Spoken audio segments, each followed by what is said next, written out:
Hi friends, అందరికీ నమస్కారం. ఈ రోజుటి కదా 3 విత్తనాలు. విజయపురానికి కమలాధీశుడు రాజు. మంత్రి వయసు పైబడ్డంతో ఆ స్థానంలో మరొకరిని నియమించాల్సి వచ్చింది. ఎంపిక ప్రక్రియలో అజేయుడు, విజయుడు, ఉదయుడు చివరి వరకు నిలిచారు. వీరిలోంచి ఒకరిని మంత్రిగా ఎంపిక చేయాలి. వారికి ఓ పరీక్ష పెట్టాలనుకున్నాడు రాజు. ఒకరోజు వారిని సభకు పిలిచి ఒక్కొక్కరికి ఒక్కో విత్తనం అందించాడు. ఈ విత్తనాన్ని కుండీల్లో జాగ్రత్తగా నాటి నీళ్లు పోసి సంరక్షించండి. 3 నెలల తర్వాత తీసుకొని రండి. ఆ మొక్కలపైనే మీ ఎంపిక ఆధారపడి ఉంటుంది అని చెప్పి పంపించాడు. వారిలో ఉదయుడు ఇంటికి వెళ్ళగానే జరిగినదంతా తల్లిదండ్రులకు చెప్పాడు.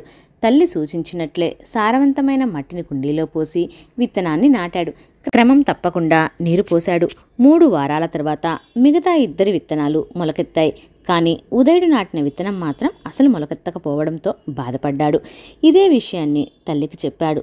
నీ బాధ్యత నువ్వు నిర్వహించావు. విత్తనం మొలకెత్తకపోతే నువ్వేం చేయగలవు? జరిగింది జరిగినట్లు రాజుగారికి చెప్పు అని సలహా ఇచ్చిందామె. 3 నెలలు గడిచాయి. రాజు చెప్పిన రోజున 3 యువకులు రాజమందిరానికి వెళ్లారు. అజేయుడు, విజయుడు కుండీల్లోని మొక్కలు పువ్వులు పూశాయి.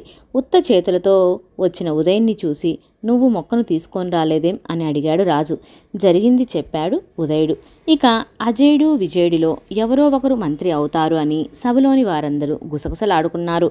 ఉదయుడే కొత్త మంత్రి అని రాజు ప్రకటించడంతో అందరూ అవాక్కయ్యారు. మీ 3కి ఉడికిచ్చిన విత్తనాలిచ్చాను. అవి ఎట్టి పరిస్థితుల్లోనూ మొలకెత్తవు అంటే అజేయుడు, విజయుడు మళ్ళీ వేరే విత్తనాలు నాటారు. నిజాయితీగా వ్యవహరించిన ఉదయుడు మాత్రమే మంత్రి పదవికి అర్హుడు అని ప్రకటించాడు. రాజు సభ అంతా చప్పట్లతో మారుమోగిపోయింది.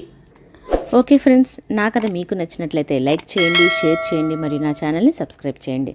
పక్కనే ఉన్న బెల్ ఐకాన్ క్లిక్ చేయడం మర్చిపోవద్దు. Thank you for watching.